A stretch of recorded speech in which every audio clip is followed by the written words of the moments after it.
میرے مولا فرماتے ہیں اللہ سے جب بھی مانگنا دولت نہ مانگنا، رزق مانگنا۔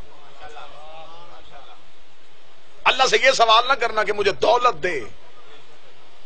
مولا فرماتے ہیں دولت کے بعد جو سب سے پہلی چیز گھر میں آتی ہے وہ بے سکونی آتی۔ علی فرماتے ہیں جس گھر میں دولت کی کثرت ہو وہاں سے سکون چلا جاتا۔ ایک شخص نے کہا مولا دولت آنے سے سکون کیوں جاتا ہے؟ علی مسکرا کے فرماتے کسی کا مال گھر میں رکھو گے تو سکون کیسے ہوگا؟ وہ جو تو گھر میں لے کے آیا وہ تیرا مال نہیں تھا۔ اگر آج تیرے دسترخوان میں 2 ڈشیں ہیں تو سمجھ آج کسی غریب کا لنگر تیرے گھر میں آ گیا۔ تو 2 کھانوں سے تناول کر رہا ہے اور کوئی غریب آج بھوکا سو گیا۔ اس لیے تو اسلام میں ہمسایوں کے حقوق ہے، اس لیے تو اسلام میں مساوات ہے۔ علی فرماتے ہیں کہ اللہ سے جب بھی مانگو رزق مانگو۔ جو چپ ہو گئے ان کے لیے میں جملہ کہنے لگا ہوں کہ رزق اور دولت میں کیا فرق ہے۔ میں نے بڑے بڑے امیر بندے دیکھے، میری ذاتی مشاہدے کی بات، میں نے بڑے بڑے امیر بندے دیکھے، ان کے سامنے کھانے کے ٹیبل سجاؤ وہ مسکرا کے فرماتے جی میں تو نہیں کھا سکتا، مجھے تو ڈاکٹر نے یہ بھی منع کیا ہے، یہ بھی منع کیا ہے، یہ بھی منع کیا ہے۔ کیا فائدہ اس دولت کا جس نے رزق سے محروم کر دیا۔ اگلی بات میں پھر آپ بول کے گواہی دے دیں گے میں نے مل مالکوں کو نیند کی گولی کھا کے سوتے دیکھا ہے۔ جتنا امیر ہوگا اتنا ہی دوائیوں کا تھیلا بھی بڑا ہوگا۔ غریب کے ہاں بیماریاں کیوں نہیں آتی؟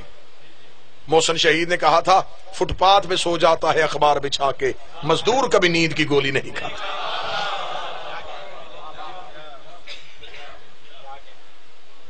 اس لیے تو علی فرماتے بانٹو، لوگوں کو دو، ہمسائے کا حقوق، زکوٰۃ کا سسٹم یہ اسلام میں کیوں ہے؟ برابر تقسیم کر دو۔ تمہارے گھر میں تمہاری حد سے زیادہ آ گیا ہے تو سمجھو یہ کسی کا ہے، پھر اس کسی کو تلاش کرنے کے لیے نکلو۔ ایک بندے نے امام سے پوچھا مولا بہتر صدقہ کسے دینا چاہیے؟ کیا کہنے امام کے جملے کے؟ امام نے فرمایا اسے دو جسے غربت کھانے نہ دے، غیرت مانگنے نہ دے۔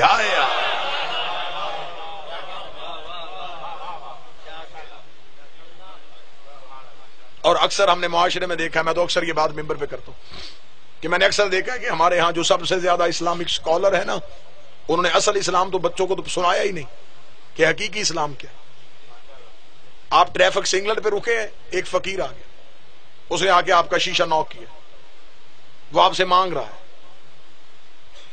اب میں نے اکثر دیکھا ہے کیونکہ مسافر لوگ ہیں، ہم سارا دن سفر میں ہوتے، بندے شیشہ نیچے کریں گے، 10 روپے صدقے کے ہاتھ میں ہے اور اس فقیر سے 10 منٹ انٹرویو لیں گے، تو کماتا کیوں نہیں؟ تیرے ہاتھ پیر ٹھیک ہے تو کیوں یہاں کھڑا ہے؟ 10 روپے اسے دینے تھے، اس سے اس کے مانگنے کی وجہ پوچھی، ایک عیب بھی ظاہر ہونا، بندے ہاتھ پیچھے کر کے شیشہ اوپر کر دیتے، نہیں نشئی ہے مانگ رہا ہے، اس کو دینے کی ضرورت نہیں، اس کا ایک عیب ظاہر تھا تو نے ہاتھ روک دیا، ہمارے کئی چھپے ہیں وہ پھر بھی دے رہا۔ اگر عیب دیکھ کے وہ دینا شروع کر دے تو پھر ہم تو ایک لک میں کہ اہل بھی نہیں۔ یہ باتیں میں نے صرف آپ کو اس لیے سنائی ہیں کہ بہتر امام وہ ہے جو امت کو بہتر کر سکے۔ ہمیں فخر ہے کہ ہم نے جو 12 مانے ہیں ان میں سے ایک بھی ہم نے اپنی مرضی سے نہیں مانا، یہ 12 کے 12 ہمیں اللہ نے عطا کیے۔ ہمارا پہلا بھی کعبے میں آیا، ہمارا آخری بھی کعبے میں آئے گا، پہلا کعبے کے اندر آیا تھا، آخری کعبے کی چھت پہ آئے گا۔ زمیندار کوئی بندہ بیٹھا ہوگا تو وہ مثال سمجھ لے گا، جب گندم بوئی جاتی ہے تو علیحدہ سے بیج نہیں ہوتا، گندم کا دانہ ہی زمین میں دفن کیا جاتا ہے، پھر اس کا انتظار کیا جاتا ہے، پھر پودا اٹھ کے جب سٹا آتا ہے اس سٹے کو کھولو تو پھر وہی دانہ جسے دفنایا تھا ظاہر بھی وہی ہوا۔ اللہ نے 13 رجب جسے چھپایا تھا جب آخری آئے گا تو کعبے کی چھت میں پھر وہی علی ظاہر ہوگا۔ ہمیں فخر ہے کہ ہمارے امام ایسے. اس لیے تو مولا امیر المومنین سے ایک شخص نے پوچھا, اس نے کہا مولا یہاں آپ سے محبت کرتے ہیں, یہاں فائدہ ہوگا وہاں بھی ہوگا. سوال بڑا خوبصورت ہے اور جواب اس سے بھی زیادہ خوبصورت. اس نے کہا مولا جیسے آپ یہاں مدد کرتے ہیں وہاں بھی کریں گے. وہاں تو نفسا نفسی کا عالم ہوگا, وہاں تو کوئی کسی کو پہچانے گا نہیں. علی مسکرا کے فرماتے جہاں امال تلنے ہیں وہاں میں علی تمہارا انتظار کروں گا. کیا جملہ کہا میرے بادشاہ علی نے, جہاں امال تلنے ہیں وہاں میں علی تمہارا انتظار کروں گا. اس نے کہا مولا وہاں تو اتنا رش ہوگا, اتنی امتیں کھڑی ہوں گی, وہاں ہم آپ کو کیسے پہچانیں گے؟ آپ کوئی نشانی بتا دیجیے آپ کہاں کھڑے ہوں گے. علی مسکرا کے فرماتے ڈھونڈنے کی ضرورت ہی نہیں, انا صاحب المیزان, ترازو ہی علی کے ہاتھ میں ہو.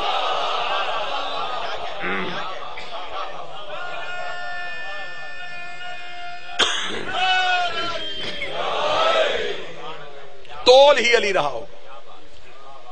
اب اگلی بات سنیں گے تو آپ کو لطف آ جائے گا. اس نے کہا مولا آپ تول لیں گے؟ علی فرمایا ہاں.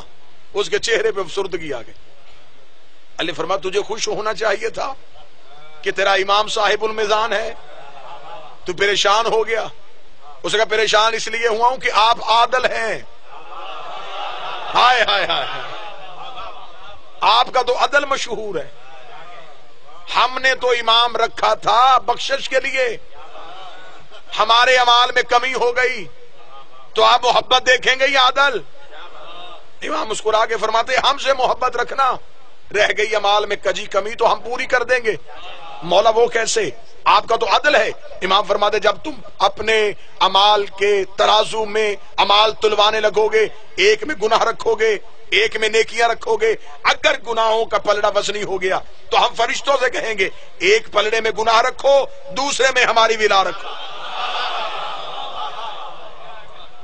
پھر ہم دیکھیں گے تمہیں تمہارے گناہ جہنم میں لے کے جاتے ہیں یا ہماری محبت تمہیں جنت میں لے کے جاتے ہیں.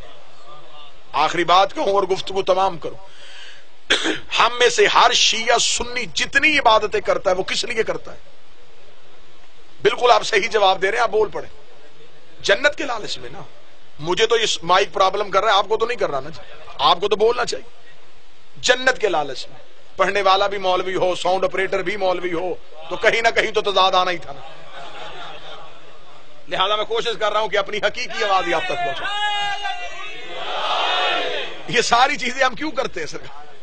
جنت کے لالچ میں نا, جنت کے لالچ میں. نمازیں جنت کے, روزے جنت. کوئی بھی اللہ راضی نہیں کر رہا, ہر بندہ جنت کے لالچ میں نا. ایسا ہی ہے. عبادت نہیں تجارت ہے. سجدے سے سر نہیں اٹھایا مانگنا شروع کر دیا, گھر دے, کاروبار دے, اولاد دے. عبادت نہیں تجارت ہی, کچھ دیا کچھ لیا. لیکن ہے کیا؟ جنت کا لالچ. اس جنت کے لالچ میں مسلمان نماز سے لے کے ہر عمل تک, مسجدیں کھلی ہیں آؤ جنت کے لیے, روزے رکھو جنت کے لیے, زکات دو جنت کے لیے, حج پہ جاؤ جنت کے لیے. یہ سب کچھ کیوں ہو رہا ہے؟ جنت کے لالچ. تو میرا لاہور کے اہل علم مجمع سے سوال ہے, اس سوسائٹی میں کسی نے 5 مرلے جگہ لینی ہو تو اپنی مرضی سے جا کے رکھ لے گا؟ کیا کرے گا؟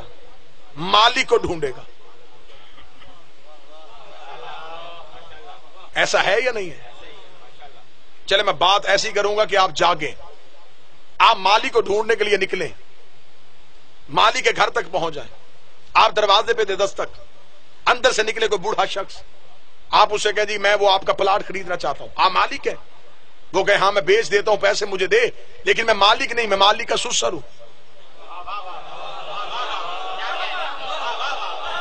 میرا خیال ہے کہ آپ پیسے دے دیں گے. نہیں دیں گے.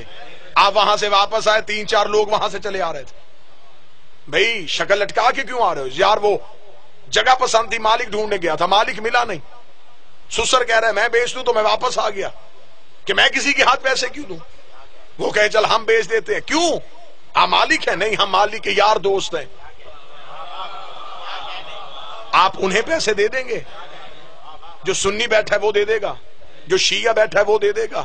اب میں نے یہاں مذہب کی تو بات ہی نہیں کی. اللہ نے اتنی عقل دی ہے 5 مرلے کے لیے پتہ کرتے ہو مالک کون ہے. ساری زندگی جنت ڈھونڈتے رہے اور مولوی سے پوچھا ہی نہیں کہ جنت کا مالک کون ہے.